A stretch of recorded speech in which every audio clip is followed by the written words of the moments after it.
가을 단풍이 물드는 화사함처럼 밝은 10월을 라디오 서울과 함께 하시길 바랍니다. 강혜신의 오늘의 미국.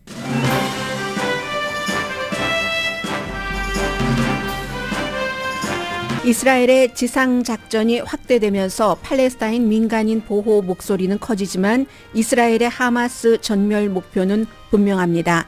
그런데 이스라엘은 4가지 목표를 세웠고 이 4가지 목표가 상충돼서 확전되면서 평화와는 거리가 멀어집니다. 미국을 포함해 각 나라는 자국의 이스라엘계와 아랍계 반목을 두려워하기 시작합니다. 코넬 대학 주이시 센터에 학교 경찰이 배치됐습니다. 또 러시아 공화국 공항에는 이스라엘 텔라비브에서 도착한 사람들에 대한 폭력이 발생했습니다.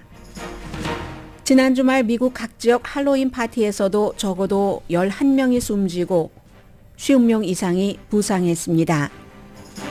바이든 대통령은 오늘 인공지능에 대한 연방정부의 첫 번째 규제안을 발표합니다. 새로운 분야에서 미국이 앞서가면서도 개인의 안전과 국가 안보를 지키는 게 초점입니다. 인쇄 매체의 대표인 뉴욕타임스가 인공지능이 쓴 기사를 편집할 전문가 모집 공고를 냈습니다. 연봉이 18만 달러에서 20만 달러 사이입니다. 바이든이 너무 늙었다고 집요하게 공격해온 트럼프 전 대통령이 최근 말실수를 이어가자 같은 공화당 대선 후보들이 트럼프도 대통령을 하기에는 늙었다고 공격하기 시작합니다. 사법 리스크에 이은 나이 리스크입니다. 워싱턴 DC 연방 판사는 법적 조치할 기회를 주기 위해 잠시 중단했던 트럼프 전 대통령에 대한 함구령, 개그 오더를 다시 내렸습니다. 일본이 방사능 오염수를 방류한 뒤 중국이 일본 해산물 수입을 금지하자 미군이 일본 해산물을 대량으로 사들이고 있습니다. 여러분 안녕하십니까? 오늘의 미국 강혜신입니다. 오늘 경제 뉴스 들어오는 것 보면 할로윈 관련 이제 치장하는 것이요. 과거에는 뭐 어린이들을 위한 그런 할로윈이었지만 어느새 이게 상업적인 것과도 연관이 돼서 할로윈데이 장식품이 굉장히 많이 팔렸다. 이건 이제 연방준비제도가 내일과 모레 이틀 동안 공개시장위원회 회의를 열어서 이자율 인상 여부를 결정할 텐데 내일이야 그대로 두겠지만 언제라도 다시 이자율을 올릴 수 있고 그리고 또 이자율을 내리기 시작한다 할지라도 많은 사람들이 기대하고 예상하는 속도로 빨리 내리진 않을 거다 하는 것을 보여줍니다. 그만큼 아무리 이자율을 올리고 했어도 미국 소비자들이 돈을 쓴다는 겁니다. 이건 필수품도 아니고 할로윈 장식인데 할로윈 장식을 하기 위해서 돈을 많이 쓴다. 이제 이런 뉴스 들어오고 있고요. 그리고 또 할로윈을 맞아서 지난번 이미 2주일쯤 전부터 로스앤젤레스에서는 관련 사고가 있었지만 주말에는 뭐 플로리다, 템파 인근, 인디아나폴리스 그리고 뭐 시카고 이런 많은 지역에서 할로윈 파티에서 젊은이들이 숨졌습니다. 지금 현재 적어도 이 세 군데의 할로윈 파티에서 11명이 뭐겠습니까? 총격입니다. 그리고 50명 이상이 다쳤다는 보고가 나왔지만 주말이기 때문에 아마 이것보다는 더 많을 것 같습니다. 이런 것들도 오늘 내일 사이에 여러분들께서 특히 이제 젊은이들이 있는 가정에서는 주의를 하셔야 되는 거고요. 그리고 메인주에 18명을 살해하고 13명을 부상하게 한 예비군이었었던 40살의 그 용의자는 본인이 이제 숨진 채 발견이 돼서 메인주에서는 오늘 아침에는 조금 안도의 숨을 쉬고 있습니다. 토요일에 수사당국이 용의자가 일하던 리사이클링 센터의 대형 쓰레기통 안에서 스스로 머리에 총을 쏴서 숨진 그 용의자의 시신을 발견했습니다. 굉장히 어수선하죠. 이렇게 어수선하긴 한데 지금 미국뿐만이 아니라 세계에서는 이스라엘 가자 지구를 주목을 할 수밖에 없습니다. 이제 23일이 됐습니다. 10월 7일에 하마스가 이스라엘 남부로 쳐들어가서 아주 잔인하게 이스라엘 사람들 1,400명을 살해하고 200명 이상을 인질로 잡아갔습니다. 그 인질 가운데 풀려난 사람은 4명밖에 되지 않고 그동안은 아마 하마스와 이스라엘, 미국, 세계 각 나라가 인질 협상을 하는 이것 때문에 아마 이스라엘의 지상군이 본격적으로 가자지구로 침공하는 것이 늦어지지 않았는가. 뭐 여러 가지 이유가 있지만 미국도 말리고 서방 세계도 말리고 그렇지만 가장 중요한 좀 실질적인 이유는 이게 아니었는가 보여집니다. 지금에 와서 보니까 인질 협상이 끝났다고 보여주는 겁니다. 하마스도 원래 인질을 그렇게 쉽게 내주지 않는데 벌써 이제 침공하고 나서 며칠 만에 2명, 또 그리고 며칠 만에 또 2명. 이런 것은 시간을 벌려고 했었다. 그런데 이제 더 이상은 시간을 벌 수도 없고 이스라엘이 벤자민 네탄야후가 지난 주말에 2단계라고 얘기를 했습니다. 이스라엘의 목표는 1단계건 2단계건 저렇게 잔혹하게 우리 국민들을 살해한 하마스를 이제야말로 전에 몇 번의 전쟁에서는 하마스를 약화시키는 게 목표였다면 이번에는 완전히 제거다 하면서 벤자민 네탄야후가 국민에게 이 전쟁은 어렵고 오래 걸릴 것이다 라고 선언을 했습니다.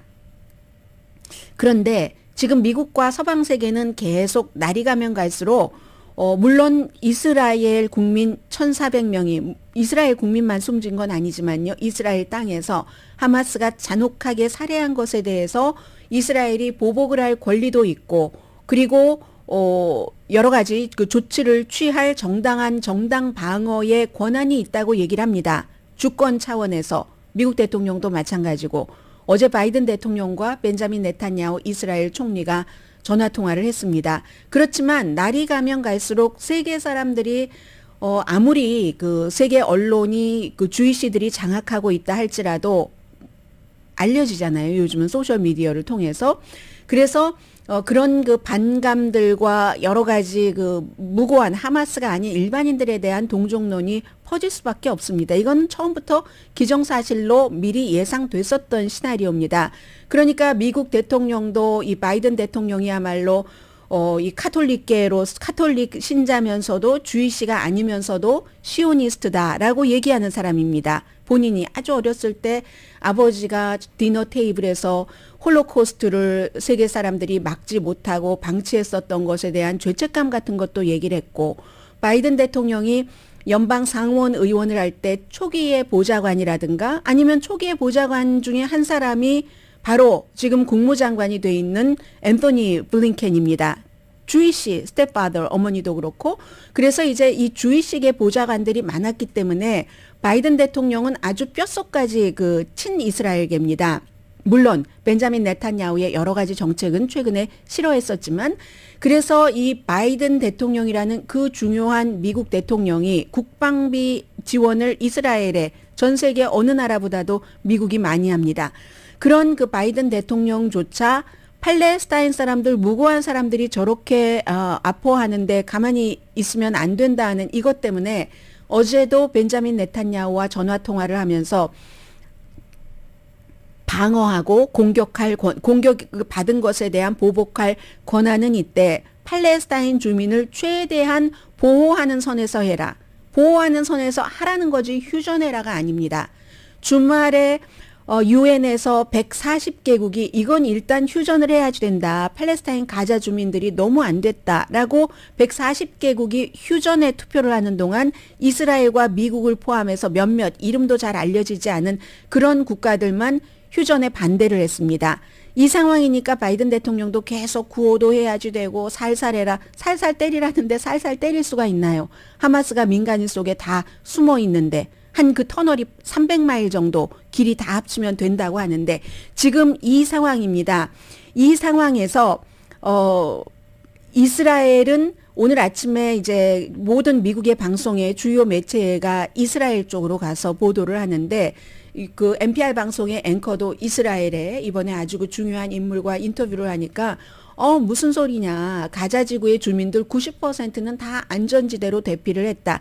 가자에서 하는 얘기와 달라요. 그 사람들은 가봐야 또 가다가 길에서 공습 당할 수도 있고 갈 곳도 없고 뭐 등등의 여러 가지 이유로 90%까지는 아닐 겁니다. 분명히.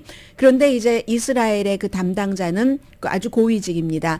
90%는 이미 다 대피를 해서 우리가 이제 하마스와 전쟁을 한다 하니까 이 앵커가 물어봤어요. 스티벤스키가 90%나요? 그리고 그럼 남부는 안전한가요? 라고 물어보니까 아주 예의 바르게 뭐 안전하다고 할 수는 없지만 또 이렇게 얘기를 하거든요. 그러니까 이제 이스라엘이 첫 번째, 두 번째 날 이후에 세 번째에 다시 지상군, 뭐 포병, 뭐 탱크 등등 하늘과 땅과 바다에서 쳐들어갈 때는 아예 인터넷과 인터넷과 휴대폰을 껐습니다. 34시간 동안. 그때는 깜깜무소식입니다. 무슨 일이 일어났는지 아무도 모릅니다. 기자들도 전부 접속을 할 수가 없었기 때문에. 그래서 이제 이런 일들이 계속 이어지면서 지상 침공이 굉장히 고통스러운 선택이다. 하마스와는 이제는 더 이상 못 지내겠다. 그동안은 벤자민 네탄야후가 하마스와 서한 지구의 파타당, 팔레스타인의 마흐무드 아바스 대통령이 이끄는 그걸 이간질하면서 에이 하마스가 뭐 어느 정도까지 얼마나 크겠어 하고 몇십 년을 둔 거잖아요. 몇십 년을 두다가 이제 와서 보니까 야 우리를 이렇게 칠 수가 있어? 야 이거 우리가 잘못 판단했는데 하고 지금 제거해버리겠다고 하는데 그럼 지금부터 이 제거의 수순이 어떤 시나리오를 가지고 갈 것인가를 전해드리겠습니다. 한 6분 정도를 제가 예상하고 있습니다. 첫 번째 이스라엘의 목표는 하마스 파괴입니다. 4가지 목표가 있는데 이 4가지 목표가 아주 서로 이렇게 어긋나기도 하고 해서 이 목표를 이루기 어렵다는 얘기를 많은 전문가들이 합니다. 첫 번째 목표가 하마스 파괴. 지금까지는 지원도 했어요. 네탄야후가. 왜냐하면 팔레스타인 사람들을 서한과 가자지구로 이간질해서 약하게 해서 이스라엘이 점점 강해지려고 그러다가 이제는 완전히 지원과 견제해서 파괴로 들어갔는데 공격받고 나서 들어간 거죠. 이건 이제 이스라엘 군대도 모욕을 했고 이스라엘 정보국도 모욕을 했고 네탄야후 물러나라 하는 얘기까지 많이 들리잖아요. 그리고 하마스뿐만이 아니라 다른 집단에도 보여줘야지 됩니다. 이스라엘을 공격을 했어? 어림없지. 한번 당해봐 하는 우리는 하마스와 평화 프로세스는 더 이상 없다. 하마스가 집권하는 한 가자지구를 이스라엘은 안전할 수가 없다라고 얘기를 하죠.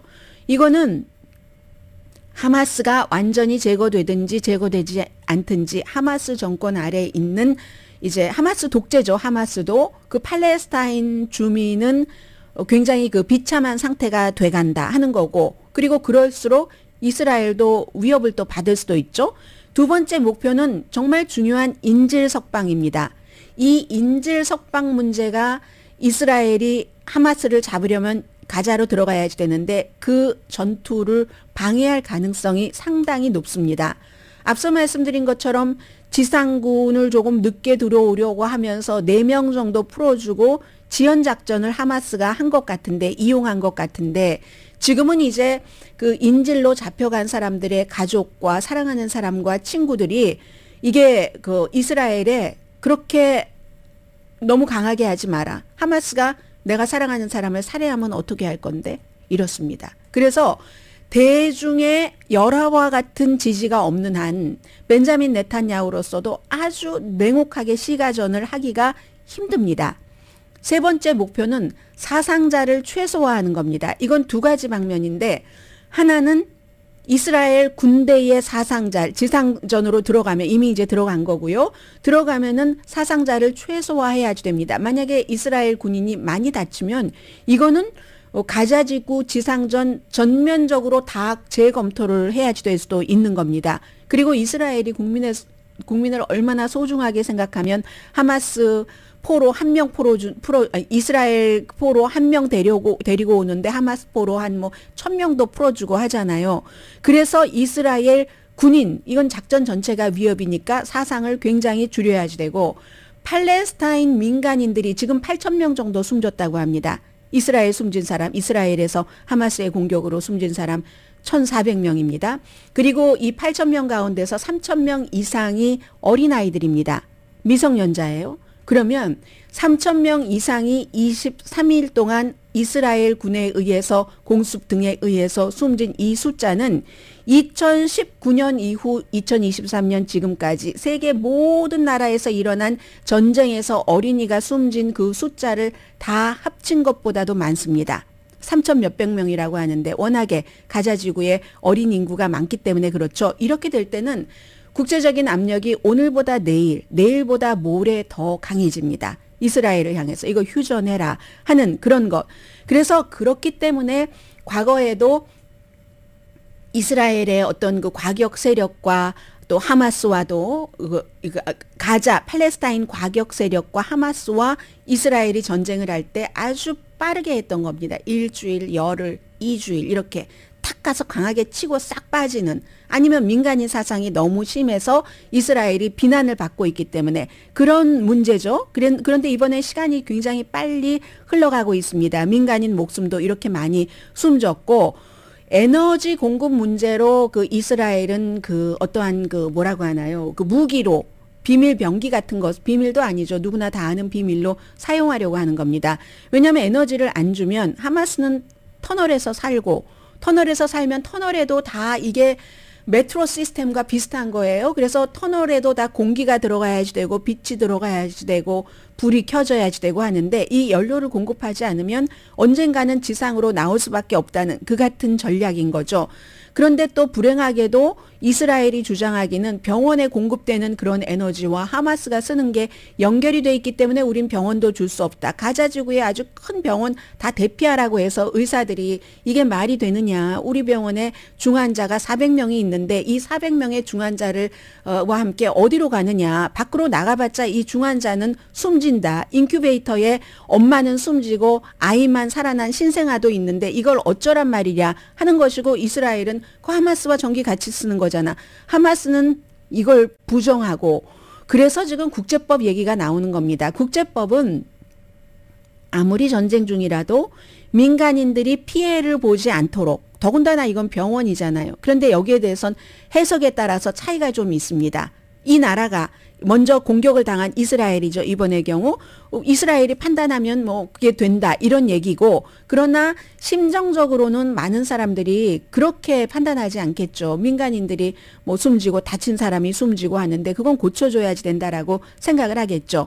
그래서 이제 그 사상을 최소화하는 게 세 번째 목표고, 마지막 목표는 중동 평화를 다시 어떻게 해본다. 몇 년 동안 중단된, 이스라엘이 하마스 어떻게 해보겠다고 들어갔다가 뭐 점령하고 있다가 이거 도저히 할 수가 없으니까 2005년도에 나와버린 거잖아요. 나와버렸는데 그리고 나서 최근에 몇 년 동안은 평화 프로세스도 완전히 중단됐습니다. 그럼 이스라엘이 만약에 가자 지구에 들어가서 하마스를 뭐 한 4만 명 정도 되는 하마스 다 잡았다고 쳐요. 인구가 220만에서 250만 명을 다 이동하라고 하면서, 이스라엘 말에 따르면 90%가 이동했다고 하고 팔레스타인 말에 따르면 뭐 한 60% 정도 이동했다고 하는데 4만 명 잡자고, 그 4만 명이 대단한 포악한 4만 명이긴 하죠. 그래서 220만 명에게 다 대피하라고 명령을 내리고 그렇게 해서 잡았다고 하면, 그리고 나서 그럼 그 다음에 플랜이 뭐냐? 오늘 NPR 방송의 앵커가 그렇게 물어보더군요. 플랜이 아직 없는 거예요. 이스라엘은 계속 강조해서 우리 이스라엘은 하마스만 잡고 나간다. 이거 좋게 들리죠? 좋게 들리는 게 아니죠. 지금 가자 지구는 이미 석기 시대입니다. 빌딩들이 다 무너져서 석기 시대로 만들어 놓고 이스라엘은 나간다는 얘기예요, 그냥. 그럼 그 다음에는 하마스는 없고 가자 지구는 누가 통치를 하느냐? 아랍 국가에서도 통치하지 않는다고 하는데, 진정한 평화에 대한 전망이 없이는 이스라엘이 하마스를 잡아도 지지받기가 아주 힘든 겁니다. 그러려면 이제 아랍권의 지지를 받아야지 되는데, 아랍권이라고 무조건 팔레스타인을 지지하는 것 아니거든요. 아랍권에서 하마스를 끔찍하게 싫어하는 그런 국가들, 그런 지도자들이 많이 있습니다. 하마스뿐만이 아니라 이란이 지지하는 헤즈볼라도 징글징글하게 싫어하는 지도자들이 많이 있습니다. 이건 이제 그들의 종교적인 차이 같은 것도 있겠죠. 시아파와 수니파에서. 그런데 공개적으로는 못하죠. 왜냐하면 국가의 지도자들은 우리 하마스도 싫고 이란도 싫어하지만 그 지도자의 통치를 받고 있는 국민들은 그냥 같은 피, 같은 얼굴, 같은 색깔인 겁니다. 팔레스타인 사람들이 소셜미디어를 볼 때 이스라엘에 의해서 공격을 받아서 어린아이들이 막 피를 흘리면서 울고불고 하는 것을 보면은 국민들은 다 거기에 동조를 하거든요. 여기에 이제 설령 하마스나 이란을 싫어하는 아랍 국가들도 고민이 여기에 있는 겁니다. 이런 것들이요. 그리고 인질의 반 이상이 외국 국적이잖아요. 이스라엘 국적만 있는 게 아니라 41개국 사람들입니다. 220명 가운데 그 가운데 이제 태국 사람들이 한 4분의 1 정도 일하러 간 이스라엘에 그런 사람들이잖아요. 그래서 이스라엘의 지상 작전은 너무 많은 것을 성취하려고 하는데 너무 많은 것들이 서로 막 엇갈리면서 힘들다는 겁니다. 그래서 목표를 줄일 필요, 이길 권리도 있고 승리할 수 있는 무기도 있습니다. 이스라엘이. 그러나 여러 가지 앞에 지적해드린 뭐 인질 문제라든가 국제사회의 압력이라든가 제일 끝에는 항상 아무런 죄 없는 민간인들이 들어가 있잖아요. 그래서 그렇기 때문에 앞에 말씀드린 4가지 목표에서 다 승리하기는 힘들 것이라고 봅니다. 하마스를 파괴하고 인질도 석방하고 사상자는 이스라엘 군인이나 팔레스타인 주민이나 최소화하면서 중동 평화 그림까지 낸다? 어쩌면 이 4개 가운데서 하나도 성공하지 못할지도 모릅니다. 그러면 이스라엘은 여기서 무엇을 우선으로 하느냐 하는 것을 잡고 가야지 된다 하는 거고, 그 사이에 계속 지금 뭐라고 하나요? 국제사회에서도 지금 코넬 대학교에도 경찰이 주이시 학생들이 묵고 있는 곳을 지키고 있다고 하거든요. 이런 것들이 내부에서 강해지면은 국제사회의 이스라엘에 대한 무조건적인 지원도 약해질 수 있고, 이스라엘이 지금 결코 쉽지 않은 전쟁을 본격적으로 2단계 시작을 했고, 이로 인해서 얼만큼 가느냐, 적어도 몇 개월 아니면 1년 정도는 갈 것이라고 보고 있는데, 그렇게 될 때 또 오일값 인상 등등 세계는 이 전쟁에 주목할 수밖에 없습니다.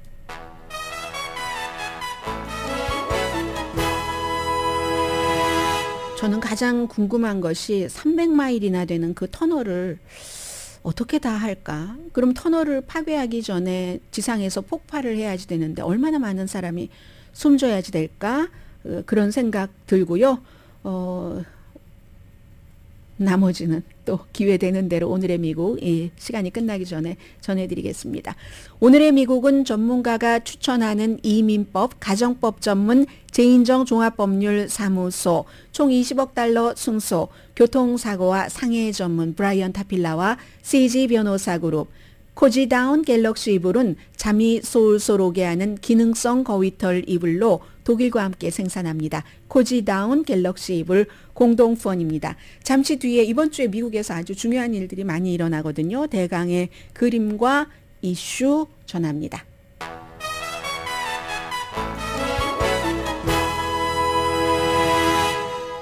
라디오 서울 방송 오늘의 미국 듣고 계십니다. 네, 이번 주에는요, 이제 잠시 뒤에 이제 3번째 섹션에서 얼마나 이 인공지능이 중요한가. 그래서 바이든 대통령이 오늘 아직은 아닌데요, 오후에 이제 기자회견을 통해서 발표를 할 거거든요. 인공지능에 대한 그 산업에 대한 규제, 행정명령 같은 것이요. 그리고 내일 할로윈데이입니다. 미국에서는. 이거 굉장히 여러분들 중요하게 좀 조심을 하셔야지 되고요. 최근에 뭐 총격 사건이라든가 이런 게 많이 일어나고 있기 때문에, 그리고 내일과 모레 이틀 동안 연준이 이자율 인상 여부를 결정하는 공개시장위원회 회의를 합니다. 또 하나 이번 주에는, 그리고 나서 수요일이 되면은 바이든 대통령이 아니라 트럼프 전 대통령의 큰아들이 트럼프 주니어가 뉴욕의 그 사업 사기 그 케이스에 대해서 이제 법정에 출두를 해야지 되고, 목요일에는 작은 아들이, 그리고 금요일에는 이방카 트럼프가 출두를 해야지 됩니다. 이방카 트럼프는 물론 이 케이스에서 그 아버지 뭐 오빠들과 같이 거기서 그때 사업을 하진 않았지만 이제 법원에 출두하라는 명령을 받았고, 이방카 트럼프가 출두하지 않으려고 했었습니다. 뭐 내가 뉴욕에서 살고 있지도 않고 하는데, 뉴욕에서 살고 있지 않은 것은 최근이잖아요. 아버지가 이제 대통령직에 물러나고 나서 플로리다로 가면서 같이 갔죠. 여러 가지 이제 법적인 소송 같은 것 등등도 다 계산하고 갔으리라고 봅니다. 그래서 결국은 이제 법원에서 그 같은 주장을 받아들이지 않고 이방카 트럼프도 나와서 증언해라 했으니까, 이번 주는 수요일, 목요일, 금요일이 트럼프 전 대통령의 자녀들이 법원에 출두를 하게 되는 날이고요. 금요일이 되면은 연방정부가 일자리 보고서에 대해서 발표를 합니다. 자, 이게 있고, 그리고 주말에는 이제 마이크 펜스 전 부통령이 라스베가스에 살고 계신 분들 안녕하세요. 토요일에 라스베가스에서 이 주이시 연합회에서 그 빅 이벤트가 있어서 거기 막 사람들 다 갔어요. 마이크 펜스 전 부통령, 트럼프 전 대통령, 니키 헤일리 뭐 전 유엔 대사 등등 전부 공화당의 후보였잖아요. 그런데 그 자리에서 깜짝 발표를 했습니다. 마이크 펜스 전 부통령이 지금은 내 때가 아닌 것 같다 하면서 후보에서 사퇴하겠다고, 뭐 당연한 결과라고 봅니다. 11월 8일에 세 번째 공화당 예비선거 후보들의 토론이 있는데 마이크 펜스 부통령이 거기에 못 들어갔어요. 그 기금 모금한 것도 적고 지지율도 낮아서, 그래서 그러니까 결국은 나올 수밖에 없어서 공화당 예비선거 후보들 가운데서 처음으로 이제 그 후보를 사퇴한 사람이 됐습니다. 그래도 나는 보수의 것은 갖고 가겠습니까? 나 운동하겠습니다라고 얘기를 했고, 올해 64세거든요. 만약에 대선에 출마한다면 68세, 그때는 나이 얘기 안 할지 모르겠네요. 트럼프 전 대통령이 당장 나를 지지해야지 된다. 훌륭한 대통령 트럼프 아래서 일했었기 때문에 라고 얘기를 했습니다.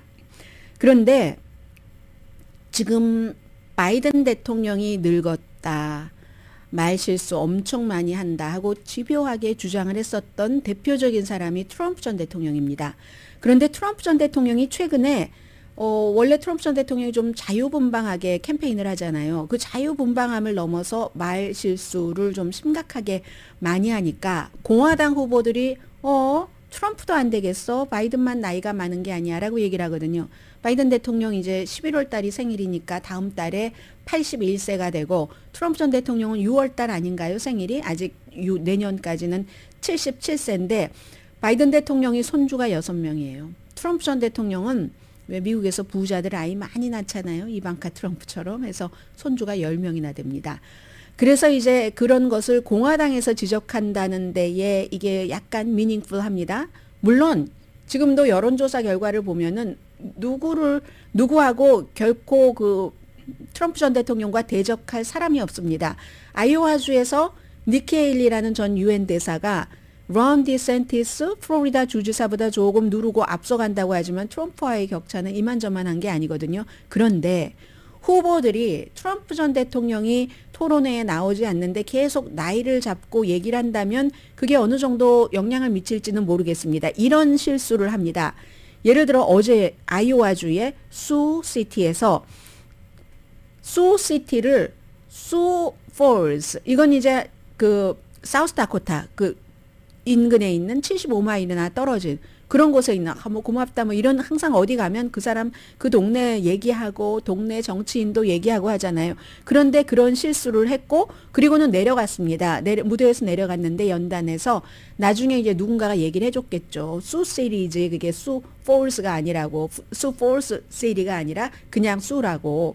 그러니까 이제 다시 올라가서 정정했고요. 그런데 이거는 얼마 전에 바이든 대통령이 아이오와주를 아이다호주라고 얘기를 했었을 때 엄청 트럼프 전 대통령을 포함을 해서 많은 뭐 팍스 같은 데서 이거 바이든은 아니야, 이거 인식에 문제가 있어라고 얘기를 했거든요. 그걸 똑같이 비슷한 실수를 한 겁니다. 그리고 요즘 한두 번이 아니에요. 여러 번 내가 버락 오바마 대통령을 이겼다, 그리고 여론조사에서도 계속 내가 버락 오바마를 이기고 있다라고 얘기를 하고 있거든요. 이 후보들 여론조사에서 버락 오바마는 출마하지 않았습니다. 출마할 수도 없어요. 헌법에 이 사람 2번 대통령을 했기 때문에. 그런데도 계속 오바마를 얘기를 하는 것. 그리고 10월 11일이면은 10월 7일이 이스라엘이 하마스로부터 잔혹한 공격을 당한 때입니다. 나흘 지났을 때 오랜 동안 미국과 이스라엘의 적이었던 무장단체의 집단적인 지성이 있다. 그 집단은 이란이 지지하는 헤즈볼라, 이렇게 얘기를 했잖아요. 이것도 판단이 그렇게밖에 할 수 없었을까라고 지적을 하고, 지난주에 뉴햄프셔주에서는 헝가리의 독재자 빅토 오르반을 칭찬을 하면서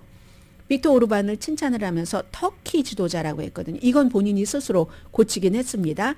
그리고 하마스 이름은 반복적으로 잘못 말합니다. 허마스라고. 하마스는 뉴스에 관심이 없는 분들도 다 알고 계시잖아요. 뭐 미국에선 테러 그룹, 무장단체라고 하고, 그러나 가자지구에서는 팔레스타인 주민들이 이제 파타당에 질렸다, 너무 우유부단하고 되는 일이 없어 하면서 투사처럼 싸워봐라 하고 하마스를 당으로 만들어서 하마스가 지금 지배하고 있잖아요.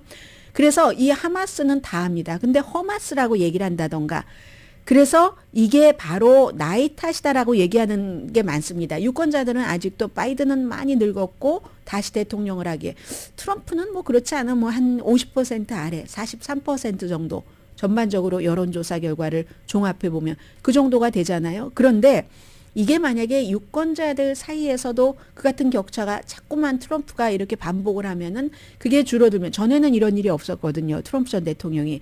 그러면 잃을 게 더 많은 사람은 트럼프 전 대통령이죠. 바이든 현 대통령은 워낙에 그랬으니까 뭐 젊었을 때도 좀 말 실수를 자주 하는 편이었으니까 그러니까 론 디샌티스가 하는 말이 2016년도에는 굉장히 이 자유분방하고 그런 것으로 인해서 전국을 떠들썩하게 했고 했었는데 지금 2016년과 2023년에 트럼프는 완전히 다른 사람이다. 이렇게 쳐다보고 있으면 참 안타깝다. 페스트볼의 속도를 잃어버렸다. 트럼프 전 대통령이. 트럼프 전 대통령의 페스트볼이 속도를 잃어버렸답니다. 이게 론 디샌티스가 하는 얘기고요.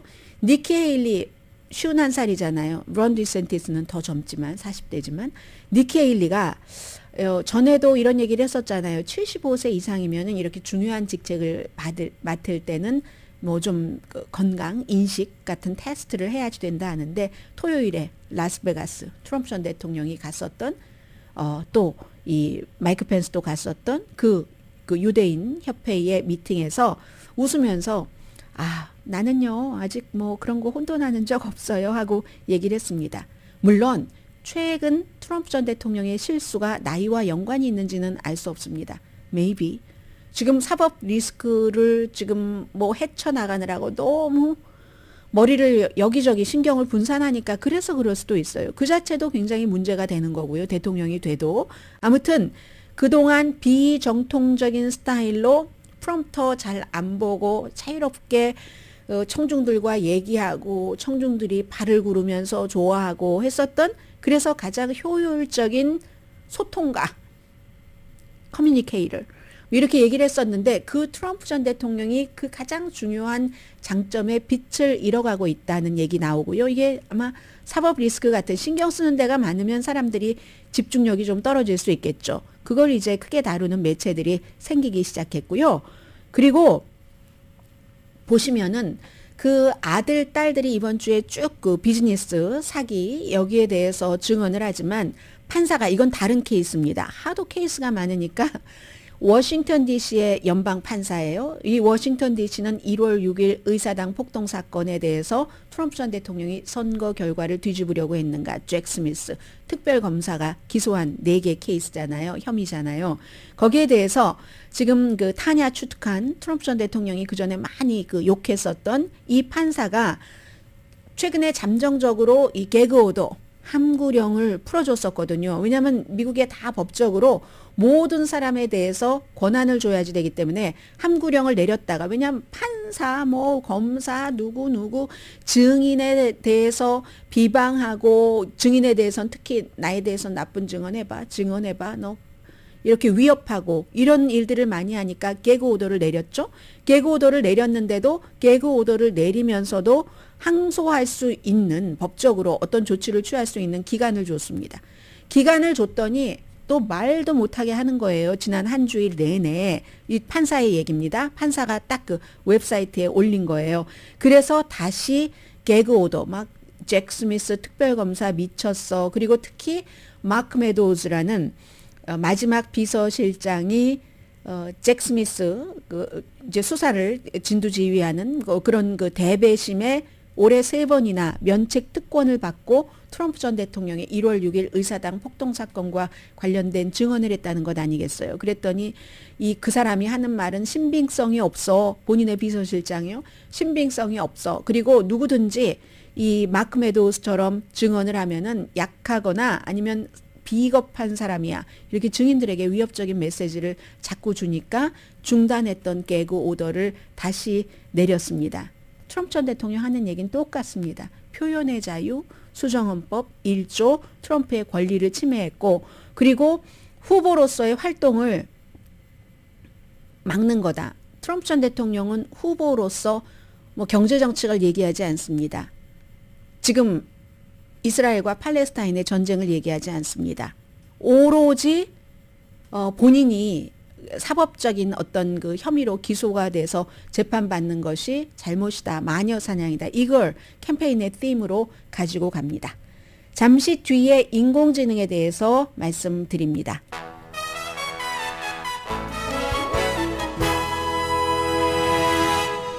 라디오 서울 방송 오늘의 미국 듣고 계십니다. 오늘 이제 인공지능 시스템에 대해서 최초의 연방정부 규제에 대한 행정명령입니다. 의회 법안이 아니에요. 법이나 법안이 아니라서 행정명령을 내리는 건데 지금 챗GPT 쓰고 계시는 분들 많이 계시죠. 이제 1년 조금 안 됐네요. 1년 조금 안 됐는데 챗GPT가 인간과 거의 이제 비슷한 능력, 지식, 어떤 건 인간의 기억력보다 훨씬 좋은 것도 있습니다. 모두 충격받고 계시죠? 챗GPT를 쓰고 계시는 분들 물론 단점도 많이 있습니다만 그래서 결국은 이 인공지능 시스템 산업을 국가가 주도해 가야지 되는데 이게 주도할 수밖에 없고 세계적으로 미국이 안 하면 다른 나라가 앞서가서 그 산업을 다 잡아먹으니까 그런데 이게 또 선거철과 맞물려서 인공지능을 사용을 해서 가짜뉴스 같은 것도 너무 많이 퍼뜨리고 그래서 결국은 이제 법으로 나오기 전에는 뭔가 행정부에서 행정명령이라도 내려야지 된다 하는 겁니다. 안전을 위해서 개인정보도 보호하고 또 무슨 특히 생화학 무기나 핵무기 제조에는 사용할 수 없도록 한다던가 이건 이제 국가 안보에 관한 것이기도 하잖아요. 그래서 어떤 그 특정한 예민한 모델을 만들고 뭐 좀 할 때는 국가에 알려야지 되도록 한다던가 그리고 사진이라든가 비디오, 오디오에 이게 AI로 인공지능으로 만들어졌으면 꼭 인공지능으로 만들었다고 알려야지 되는 워터마크 찍는 것 같은 것 있잖아요. 이런 것을 권장하지만 요구하진 않습니다.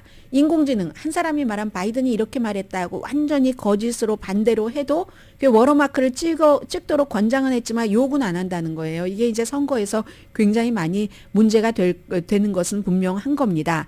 그래서 AI의 인공지능의 힘을 영원히 활용을 하면서도 잠재적으로 위험하니까 이런 거 보호해야지 되는 것을 이제 시작을 하는 겁니다. 이 행정부에서도 시작을 하고 일단 기본적으로 행정부에서는 인공지능을 비자 발급하는 것이라든가 아니면 무슨 뭐 범죄를 예측한다던가 법의학 무슨 분석 같은 데도 쓰인다고 하거든요. 그래서 결국은 뭐 해야지 되는 것 하는 건데 행정명령은 법을 대처할 수 없습니다. 또 행정부가 바뀌면 또 뒤집히니까 그래서 의회가 인공지능에 관한 법을 마련해라 하고 지금 촉구를 하고 있고요. 제가 주말에 이렇게 신문을 보다가 무슨 타블로이드 비슷한 걸 봤는데 타블로이드를 보고 뉴욕 타임즈의 그 공지사항을 보니까 결국은 이렇게 된 겁니다. 뉴욕 타임즈 하면 신문 매체의 대가잖아요. 마스터 오브 마스터인데 결국은 인공지능으로 기사를 쓰는 것을 받아들이는 겁니다. 인공지능으로 기사를 쓰는 것을 검증할 프로페셔널 사람을 뽑는다. 기본 자격, 뭐 우대하는 자격 등등 쭉 써서 연봉이 굉장히 많아요. 6피규어예요. 18만 달러에서 20만 달러. 뭐 이쪽 분야의 경험이 좀 있는데 인공지능이 쓴 기사가 마저 틀려하는 것을 검토하는 여기까지 이제 인공지능은 갔고요. 이 얘기는 좀 예민한데 미군이 중국이 수입 금지한 일본 해산물을 수입을 한다는 겁니다. 이제 시작을 했다는 거거든요. 8월 달에 후쿠시마 원전에서 처리된 그 방사능 오염수를 방출하기 시작했습니다. 그리고 나서 한국도 반발이 이만저만이 아니지만 중국은 일본 해산물을 무척 많이 수입을 해갔는데 이걸 딱 끊었잖아요. 경제적으로. 아마 정치적인 상황이 중국과 일본이 좋았을 때는 이렇게까지는 하지 않았을 것이다라고 사람들이 보고 있는데 어쨌든 그래서 미국이 그 경제 전쟁에서 우방국을 보호한다. 어느 정도라도 좀 우방국에 도움이 되기 위해서 산다. 이게 목표라는 겁니다. 레미 이마누엘 그 일본 주재 미국 대사가 로이터 통신과 오늘 그 인터뷰한 것 보니까 중국의 경제적인 압박을 지치게 하는 가장 좋은 방법은 그 업계를 중국의 그 압박을 받고 있는 그 업계를 우방국인 미국이 지원을 하는 거다 하는 거죠. 그런데 이게 또 중요한 것은 일본과 미국의 어업 뭐 이런 것들 또 이제 해산물을 수출 수입하는 것에 장기적인 계약의 시작일 수도 있다는 겁니다. 중국이 당장 반발하죠. 이건 무슨 뭐 외교관이 뭐 이런 일을 하고 있다, 뭐 문제를 일으키고 있다, 뭐 이런 얘기를 하고 있는데 뭐 수출 수입은 또 국가의 고유 권한이잖아요. 그래서 일단은 일본이 이제 8월부터 오염된 그 물 100만 톤 이상을 바다로 방출하기 시작을 했는데 처음으로 미국이 구입한 것은 미군들이 먹을 겁니다. 그리고 이제 그 미군들이 그 쇼핑을 하는 스토어들이 있잖아요. 군사시설에서 거기서도 팔 건데 뭐 레스토랑이라든가 군시설에 뭐 스토어가 많이 있는데 제일 처음으로는 1톤 정도의 스캘럽을 일단은 미국이 수입을 하고 그 다음에 이제 모든 종류의 일본 그 씨푸드를 미군이 수입을 한다 하는 얘기입니다.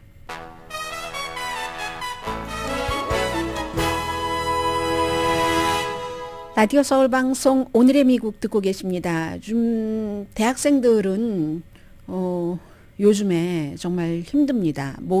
거의 모든 대학교에서.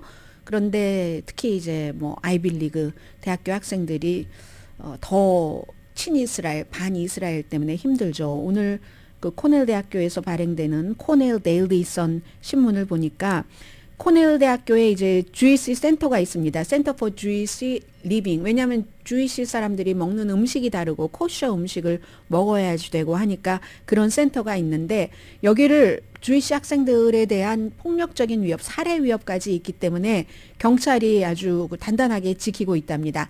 지금 이스라엘이 하마스의 공격을 받은 이후 그 뒤에는 이제 계속 하마스를 이스라엘이 공격하고 있지만 그리고 나서 미국 내에서 주이시들에 대한 유대인들에 대한 그런 혐오 감정 이런 것들이 388%가 증가했답니다. 거의 4배가 증가했다고 합니다.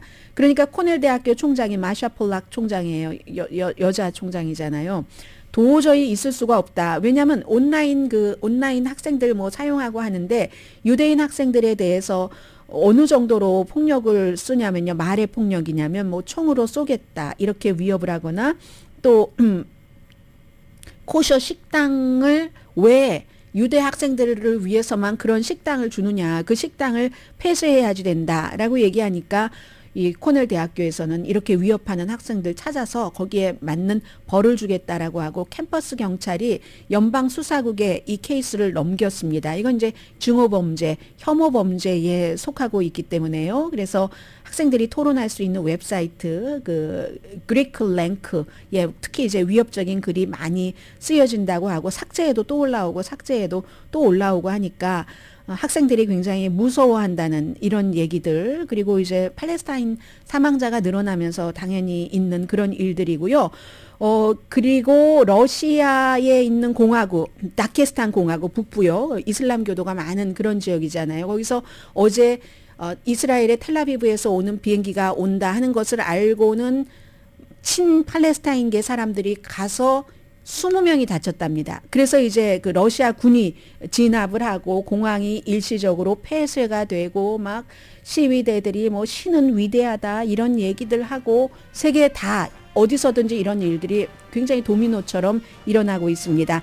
오늘의 미국은 전문가가 추천하는 이민법, 가정법 전문 제인정 종합법률사무소 총 20억 달러 승소, 교통사고와 상해 전문 브라이언 타필라와 CG 변호사 그룹, 코지다운 갤럭시 이불은 잠이 솔솔 오게 하는 기능성 거위털 이불로 독일과 함께 생산합니다. 코지다운 갤럭시 이불 공동후원이었습니다. 10시에 좋은 아침, 좋은 하루 방송됩니다.